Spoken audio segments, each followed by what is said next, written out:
여러분 혹시 박찬욱 감독의 신작 어쩔 수가 없다 보셨나요? 평생을 바친 제지회사에서 하루아침에 해고당한 주인공의 처절한 이야기, 정말 많은 생각을 하게 만드는 영화였죠. 자, 그런데 말입니다. 영화에서 압도적인 존재감을 뽐내던 그 거대한 제지 공장 있잖아요. 쉴 새 없이 돌아가는 거대한 롤러와 산더미처럼 쌓인 종이대, 놀랍게도 한국제지라는 실제 기업이 자신들의 공장을 빌려주면서까지 이 영화를 지원 사격했단 말이죠. 사실 영화 어쩔 수가 없다의 내용을 보면 제지 회사가 망해가고 우리 회사 직원이 잘리는 비극적인 스토리인데 선뜻 본인들의 공장을 협찬한 게 좀 흥미로웠습니다. 관련해서 기사를 찾아보니까 한국제지 측에서는 이번 협찬을 통해 자신들의 첨단 생산 설비를 대중에게 알리고 싶었다고 해요. 영화 속 리얼리티도 살리고 우리 공장 이만큼 대단하다는 걸 보여줄 기회로 삼았다는 거죠. CG처럼 보였던 그 공장이 실제로 존재했다니 꽤 놀라운 부분이죠. 자, 그럼 본격적으로 오늘의 주제에 대해서 얘기해보시죠. 한국제지가 보여준 실제 공장의 첨단 설비와는 별개로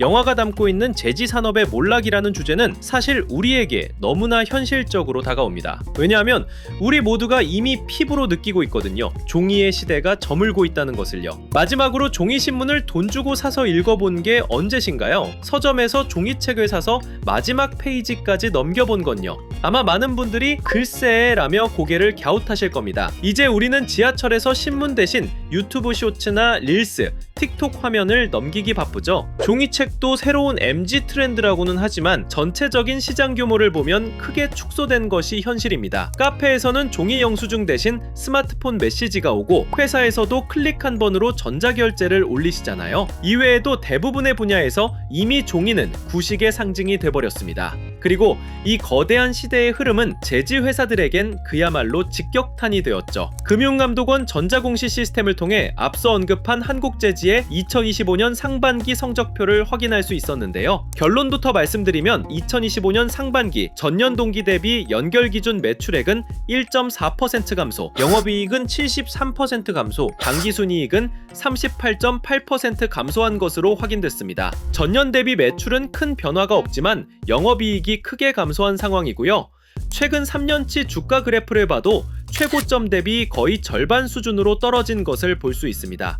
자, 그런데요, 자료조사 도중 흥미로운 데이터 하나가 눈에 들어왔습니다. 분명 신문도 안 팔리고 책도 안 팔리는데 한국 제지산업의 전체 생산량 15년 전이랑 거의 똑같습니다. 이게 어떻게 된 걸까요? 한국제지연합회 자료를 바로 보시겠습니다. 바로 이 표인데요. 지난 15년간 우리나라의 연도별 종이 생산량을 정리한 자료입니다. 먼저 여기 신문용지와 인쇄용지의 추이를 보면요.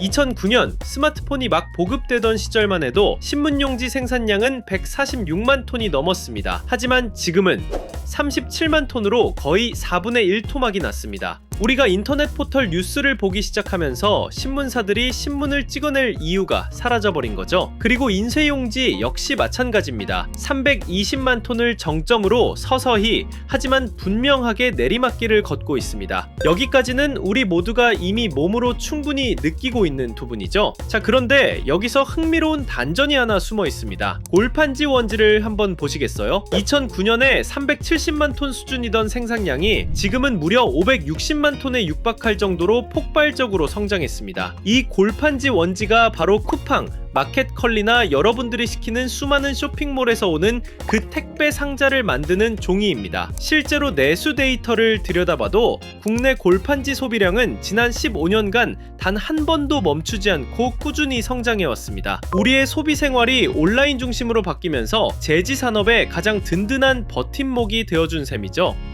여기에 화장지 같은 위생용지도 꾸준히 성장하고 있고 고급 포장재로 쓰이는 백판지나 포장용지도 생산 규모를 과거와 비슷한 수준으로 굳건히 유지하고 있습니다. 결론적으로 국내 제지 산업의 생산, 내수, 수출 규모를 15년 전과 비교해보면요. 수출이 줄고 내수가 늘긴 했지만 생산량에 큰 변화가 없었습니다. 좀 의외의 결과죠?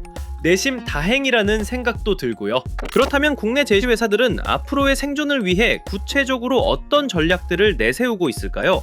먼저 한국제지는 사업 다각화라는 카드를 꺼내들었습니다. 앞서 봤던 것처럼 추락하는 인쇄용지 시장에서 벗어나 폭발적으로 성장하는 포장재 시장으로 넘어가기 위해 2019년에 골판지 회사를 인수하고 백판지 전문 기업까지 추가로 인수하며 필사적으로 체질 개선에 나선 모습입니다. 그리고 두 번째 카드로 친환경에 주목했습니다. 플라스틱 코팅 없이 100% 재활용 가능한 종이 용기를 개발해서 이미 롯데시네마나 CGV의 팝콘 그릇, 농협의 식품 포장재 같은 곳에 실제로 사용되고 있다고 하네요. 전 세계적으로 플라스틱 대신 종이 포장재를 사용하는 추세에 주목한 것으로 보입니다. 다음으로 살펴볼 기업은 무림 P&P입니다. 이 기업은 국내에서 유일하게 원료인 펄프부터 종이까지 모든 걸 직접 만드는 일관화 공장을 가지고 있습니다. 요즘처럼 원자재 가격이 불안정할 때 외부 충격을 최소화할 수 있는 일종의 방패 역할을 할 것으로 기대할 수 있겠죠. 마지막으로 아예 다른 길을 걸어서 위기를 극복한 재미있는 사례가 있습니다. 바로 깨끗한 나라입니다. 주변에서 흔히 볼 수 있는 그 화장지 브랜드 맞습니다. 다들 익숙하시죠? 그런데 원래 이 회사의 이름이 대한펄프였다는 사실 알고 계셨나요? 처음에는 백판지 같은 산업용 종이를 만들던 평범한 제지회사였습니다. 하지만 이들은 1985년부터 화장지 사업에 뛰어들며 소비재 시장으로 눈을 돌렸습니다. 이후 보송이 기저귀, 순수한 면, 생리대 등 우리 생활과 아주 밀접한 위생용품들을 연이어 성공시키면서 기업의 DNA를 완전히 바꾸는 데 성공했죠. 그리고 1997년에 런칭한 깨끗한 나라라는 화장지 브랜드가 워낙 국민적인 인기를 얻자 2011년에는 아예 회사 이름까지 바꿔버린 거죠. 결국 제지 산업이라는 큰 틀 안에서 다들 각자의 방식으로 생존의 길을 모색하고 있었던 겁니다. 결국 종이는 사라지지 않았습니다. 다만 다른 모습으로 우리 곁에 있을 뿐이죠. 박찬욱 감독의 어쩔 수가 없다. 영화 속 주인공은 결국 어쩔 수 없었죠. 과연 현실에서는 어떨까요? 국내 제지업계는 시대의 흐름을 따라서 정말 어쩔 수가 없이 몰락할까요? 아니면 그 변화의 흐름을 읽고 체질 개선을 성공해서 부활할 수 있을까요? 여러분은 어떻게 생각하시나요?